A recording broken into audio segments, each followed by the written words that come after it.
नमस्कार dear student. आज की जो हमारी क्लास है वो आरबीसी डिसऑर्डर के बारे में होने वाली है। इससे पहले हमने डे 1 में आरबीसी डिसऑर्डर ब्लड डिसऑर्डर क्या होता है वो पढ़ा था। इसके बाद हम पढ़ेंगे डे 2 में आरबीसी डिसऑर्डर। आरबीसी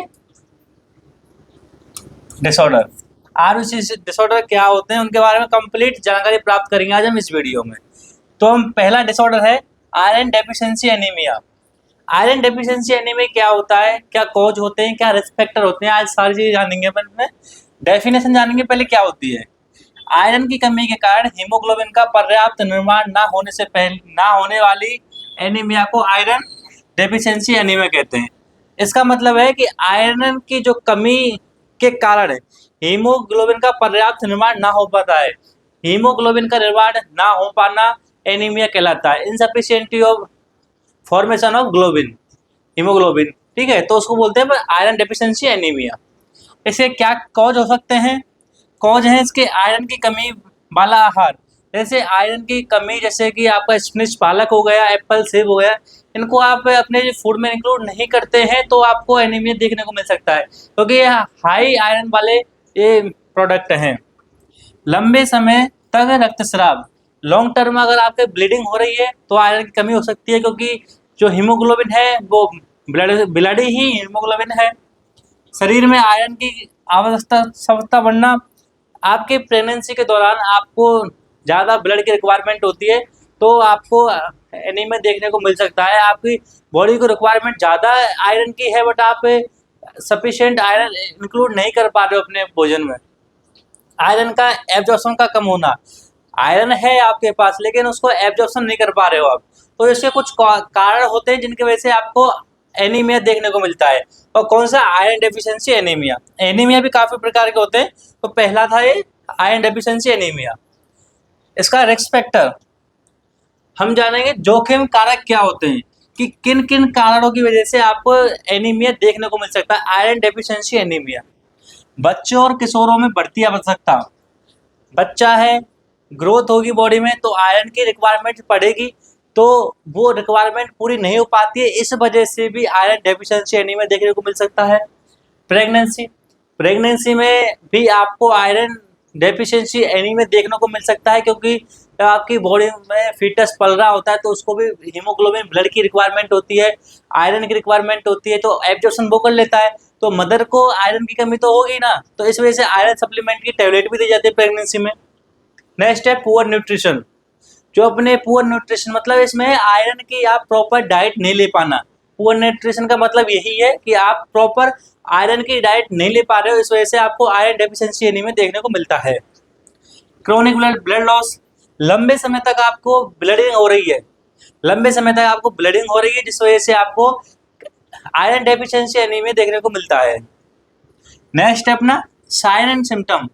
आपने डेफिनेशन देख ली, कॉज देख लिया, क्या कारण वजह से हो रहा है, रिस्क फैक्टर देख लिया आपने, लेकिन आपको आयरन डेफिशिएंसी एनीमिया है ये आपको पता कैसे चलेगा? तो उसके लिए कुछ साइन और सिम्टम होते हैं, उनको जानेंगे हम। थकान, आप थोड़ी दूर चलोगे तो आपको थकान होने महसूस होगी, हो सकता है आप चक्कर खा के गिर भी पड़ो, तो ये आयरन डेफिशिएंसी एनीमिया है। कमजोरी, वीकनेस आपको देखने को मिलेगी, चक्कर, वर्टिगो, आपको चक्कर देखने को मिलेंगे, सांस फूलना, आप दौड़ोगे तो सांस फूलेगी आपकी थोड़ी देर में, तो आपको एनीमिया देखने को मिल सकता है। सिर दर्द, हेडेक, आपको बार बार हेडेक होगा, तो ये इसके कुछ रिस्क फैक्टर कारक है जिन वजह से आप साइलेंट सिम्टम है जिस वजह से आप पहचान सकते हो कि मेरे एनीमिया हो सकता है। ये कुछ इसके रिस्क साइलेंट सिम्टम है। अब आपने साइलेंट सिम्टम देख लिए, आपको पता भी चल गया कि मुझे आयरन डेफिशिएंसी एनीमिया है, पता चल गया आपको, तो उसको आप डायग्नोस उसको कन्फर्मेशन कैसे करोगे आप? तो उसको डायग्नोस कराना पड़ेगा, आपको डायग्नोसिस कराना पड़ेगा सीबीसी। आप लेबोरेटरी जाओगे, ब्लड सैंपल दोगे, सीबीसी कराओगे, उसमें हो सकता है आपका जो ब्लड की जो मात्रा है वो कम मिले, आपको हो सकता है आप स्पेसिफिक जैसे आरबीसी का करा रहे हो तो वो कम मिले। हीमोग्लोबिन, ब्लड लॉस हो गया होगा आपका ब्लीडिंग के दौरान, तो आपको हीमोग्लोबिन कम देखने को मिलता है। सीरम फेटिन आयरन स्टडीज, मतलब ओवरऑल में इसका ये है कि डायग्नोसिस आप लैब में जाओगे, सीबीसी टेस्ट कराओगे, उसमें आपका ब्लड का जो ओवरऑल व्यू है वो दिखेगा, वहाँ से आपको पता चलेगा कि मुझे आयरन डेफिशिएंसी एनीमिया है।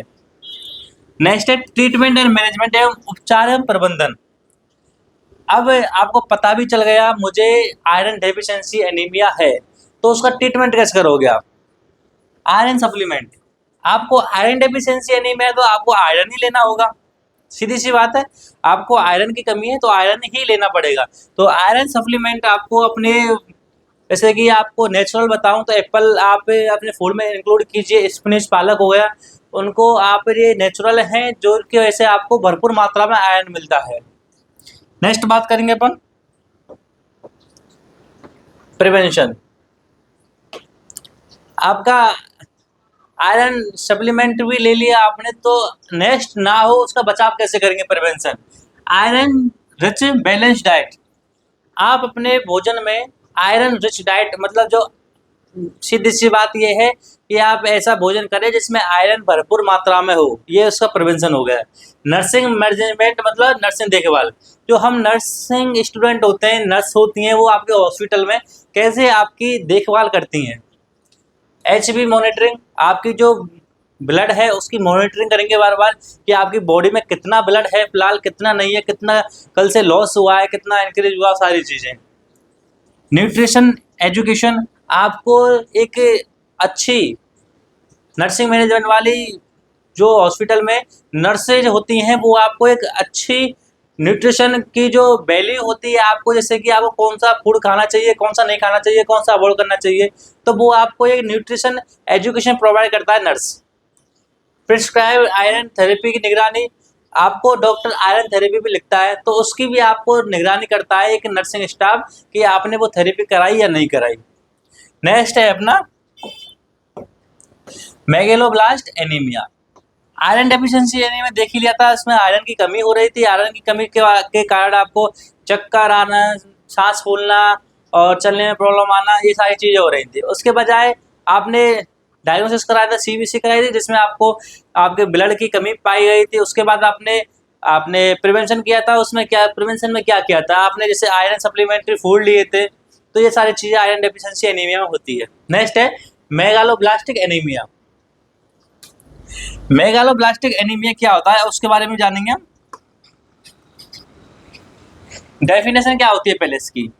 विटामिन B12 फोलिक एसिड की कमी के कारण आरबीसी मैचुरेशन प्रभावित होने से बनने वाली एनीमिया को मेगालोब्लास्टिक एनीमिया कहते हैं। विटामिन B12 या फोलिक एसिड की कमी से आरबीसी मैचुरेशन प्रभावित होने वाली एनीमिया को अपन मेगालोब्लास्ट एनीमिया कहते हैं। इसका मतलब ये है कि जो आपकी जो विटामिन B12 की कमी से मेगालोब्लास्टिक एनीमिया होता है, उसमें आपको फोलिक एसिड की कमी से आरबीसी जो प्रॉपर बन नहीं पाती है, ये इसका डेफिनेशन है। नेक्स्ट है कॉज। मेगालोब्लास्टिक एनीमिया के कॉज क्या क्या कॉज हो सकते हैं, तो उसका है विटामिन B12 की कमी, फोलिक एसिड की कमी, माल एब्जॉर्प्शन, कुछ दवाओं का प्रभाव, poor nutrition intake. Vitamin B12 की कमी आपकी बॉडी में हो रही है तो आपको मेगालोब्लास्टिक एनीमिया देखने को मिल सकता है। फोलिक एसिड एसिड की कमी, सॉरी आपको आयरन, फोलिक एसिड आयरन की कमी हो रही है तो आपको मेगालोब्लास्टिक एनीमिया देखने को मिल सकता है। माल एब्जॉर्प्शन, आप आयरन कंजर्व कर रहे हो लेकिन आपको एब्जॉर्प्शन नहीं हो पा रहा है तो आपको एनीमिया देखने को मिलेगा। कुछ दवाओं का प्रभाव, कुछ मेडिसिन होती हैं जो आपकी बॉडी को शूट नहीं कर पाती, जिसकी वजह से आपको एलर्जी भी होती है तो आपको एनीमिया देखने को मिलेगा। पुअर न्यूट्रिशन इंटेक, आप जो अपनी फूड में प्रॉपर न्यूट्रिशन वाली वैल्यू फूड ऐड नहीं कर पा रहे, इस वजह से भी आपको मेगालोब्लास्टिक एनीमिया देखने को मिलेगा। नेक्स्ट है इसमें रिस्क फैक्टर। आपको एनीमिया है तो कैसे पता चलेगा क्या क्या कारण होंगे उसके रिस्क फैक्टर। जोखिम कारक, poor diet, malabsorption disorder, vitamin B12 folate की बढ़ती हुई आवश्यकता। पुअर डाइट मतलब आप अपने जो भोजन है उसमें आप आयरन सप्लीमेंट्री ऐड नहीं कर पा रहे हो। माल एब्जॉर्प्शन डिसऑर्डर, आप जो आयरन कंजप्शन कर रहे हो उसको एब्जॉर्प्शन नहीं कर पा रहे हो, और इसमें विटामिन B12 की जो आवश्यकता पूर्ति नहीं हो पा रही है, उसकी कमी बढ़ रही है लेकिन पूर्ति नहीं हो पा रही है। सीधी सी बात है, ये याद करने वाली चीज़ें सारी। साइलेंट सिम्टम, जिसमें आपको कमजोरी, थकान, सांस फूलना, ये इसके सिम्टम होते हैं जो आपको देखने को मिलते हैं। नेक्स्ट है इसमें डायग्नोसिस। कैसे पता चलता है कि आपको मेगनोब्लास्टिक एनीमिया है, तो उसके लिए सीबीसी करानी होगी आपको, उसमें आपकी सारी ब्लड की काउंट दिख जाती है, इस वजह से आपको पता चल जाता है। प्रिवेंशन, आपको पता चल गया कि मुझे मेगनोब्लास्टिक एनीमिया है, तो प्रिवेंशन कैसे होगा? विटामिन B12, फोलेट से भरपूर बैलेंस डाइट तथा डेफिशिएंसी का समय पर उपचार। आपको विटामिन B12 और फोलेट वाली जो मेडिसिन होती हैं आपको मतलब और जो फूड में आपको इंटेक करना है प्रॉपर तरीके से, इस वजह से आपको इस बॉडी में इसकी कमी देखने को ना मिले। Nursing management, nutrition assessment, laboratory monitoring, prescribe vitamin therapy, निगरानी। इसमें क्या है कि आपको जो भी न्यूट्रिशन दे रहे हैं, खाने पीने की चीज़ें, उनकी आपको प्रॉपर असेसमेंट करना है कि इसमें इतनी कैलोरीज है, इतनी आपको आयरन मिलेगा, वो सारी चीज़ देखनी है। लेबोरेटरी मॉनिटरिंग, आपको जैसे कोई भी लैब की टेस्ट कराने भेजे, सीबीसी कराने भेज दिया, आपको एचबी कराने भेज दिया, आपकी ना शुगर कराने भेज दी, तो वो आपको मॉनिटरिंग करना है। प्रिस्क्राइब विटामिन थेरेपी, जो भी आपको डॉक्टर थेरेपी लिखता है तो वो उसकी भी निगरानी करनी होती है। नेक्स्ट स्टेप का हीमोलाइटिक एनीमिया।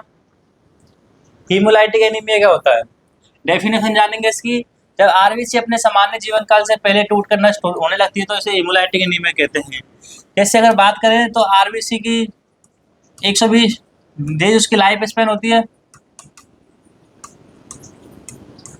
लाइफ स्पेन हो गई आरबीसी की 120 दिन, अगर मान के चलो वो 90 दिन में ही डिस्ट्रॉय हो जाती है। आरबीसी की लाइफ स्पेन होती है 120 दिन, वो 90 दिन में ही आपको डिस्ट्रॉय हो गई तो आपको हीमोलाइटिक एनीमिया देखने को मिलेगा। ठीक है, कितने प्रकार का होता है? दो टाइप का, दो टाइप का आपका हीमोलाइटिक एनीमिया देखने को मिलेगा आपको, इंस्टेंटिंग हीमोलाइटिक और एक्सटेंटिंग हीमोलाइटिक। मेनली ये पूछे नहीं जाते हैं लेकिन टाइप्स है तो आपको बताना तो पड़ेगा आपको। दो टाइप के आपकी हीमोलाइटिक एनीमिया होते हैं। कॉज क्या होंगे इसके? हेरिडिटी डिसऑर्डर, आपको हो सकता है आपके माता पिता से आपको हीमोलाइटिक एनीमिया देखने को मिलता हो। ऑटोइम्यून कंडीशन, आपको एएनएस मतलब आपके पहले से ही सारी चीज़ें हों। इन्फेक्शन और कुछ मेडिसिन की आदि, आपको किसी इन्फेक्शन की वजह से आपकी जो आरबीसी वो समय से पहले डिस्ट्रॉय हो रही हो, या कुछ दवाओं के प्रभाव के कारण भी ऐसा हो सकता है। नेक्स्ट है अपना रिस्क फैक्टर। क्या क्या कारण होंगे इसके? फैमिली हिस्ट्री, ये जेनेटिक भी होती है। कुछ इन्फेक्शन की वजह से भी आपको हीमोलाइटिक एनीमिया देखने को मिल सकता है। ऑटोइम्यून डिसऑर्डर और कुछ मेडिसिन, आपको कुछ ऑटोइम्यून डिसऑर्डर की वजह से या कुछ मेडिसिन की वजह से भी आपको हीमोलाइटिक एनीमिया देखने को मिल सकता है। नेक्स्ट अपना साइन एंड सिम्टम। आपको हीमोलाइटिक एनीमिया कैसे पता चलेगा? उसके लिए आपको साइन एंड सिम्टम देखने को मिलेंगे ना, फटिग, थकान, थकान देखने को मिलेगी आपको। वीकनेस, कमजोरी देखने को मिलेगी आपको। जॉन्डिस,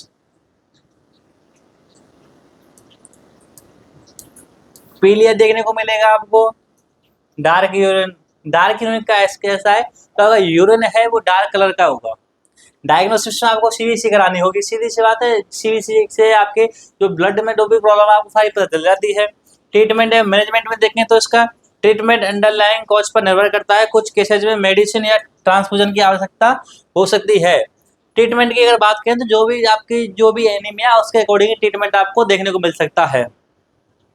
कुछ में आपको ब्लड ट्रांसफ्यूजन भी कराना पड़ता है, कुछ में आपको मेडिसिन भी काम चल जाता है।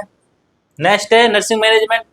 आपको हॉस्पिटल में एडमिट हो तो नर्सिंग की क्या रिस्पॉन्सिबिलिटी बनती है? नर्सिंग स्टूडेंट की, नर्सिंग जो वहाँ पे मैनेजमेंट है उसकी, आपके वाइटल साइन चेक करें, आपका ब्लड हो गया, ब्लड प्रेशर हो गया, आपका शुगर हो गई, आपकी रेस्पिरेशन हो गई, आपकी सारी चीज़ चेक करें। जॉन्डिस, पीलिया आपका चेक करें, आपको पीलिया तो नहीं दिख रहा है। फटिग, आपको थकान है, चक्कर आ रहे हैं, कुछ भी प्रॉब्लम है तो आप नर्सिंग स्टाफ को बताइए। यूरिन और लेबोरेटरी वैल्यूज की और मॉनिटरिंग, आप यूरिन और जो लेबोरेटरी जैसे कि आपकी लैब की जो भी टेस्ट होते हैं जैसे कि सीबीसी हो गई, एचपी हो गई, उनकी मॉनिटरिंग करना भी जरूरी है। ठीक है, तो आज की हमारी क्लास यहीं खत्म हो गई है। इसमें हमने आपको 3 आरबीसी डिसऑर्डर के बारे में बताया है।